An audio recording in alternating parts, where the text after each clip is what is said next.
एक घना जंगल था जहां एक शरारती बंदर रहता था। उसका नाम मन्नू था। मन्नू को जगलिंग करने का शौक था। वो आम, केले और नारियल को हवा में उछल कर पकड़ता था और सब एनिमल्स उसे देखकर हंस पड़ते। एक दिन जंगल में शेर राजा ने अनाउंसमेंट की, कल जंगल टैलेंट शो होगा। सब एनिमल्स तैयारी करने लगे। हाथी डांस करेगा, तोता गाना गाएगा, सांप मैजिक दिखाएगा और मन्नू बोला, मैं सबसे बेस्ट जगलिंग दिखाऊंगा। अगले दिन शो शुरू हुआ। सबने बहुत अच्छी परफॉर्मेंस दी। अब मन्नू की बारी आई। वो स्टेज पर आया और जगलिंग शुरू की, लेकिन सब कुछ नीचे गिर जाता है। सब हंसने लगे। मन्नू उदास हो गया।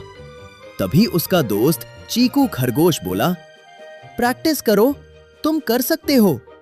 मन्नू ने रात भर प्रैक्टिस की। अगले दिन वो फिर से स्टेज पर गया। इस बार सब फ्रूट्स परफेक्ट हवा में घूमने लगे।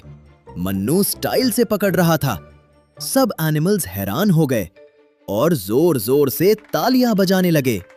शेर राजा ने मन्नू को विनर बना दिया।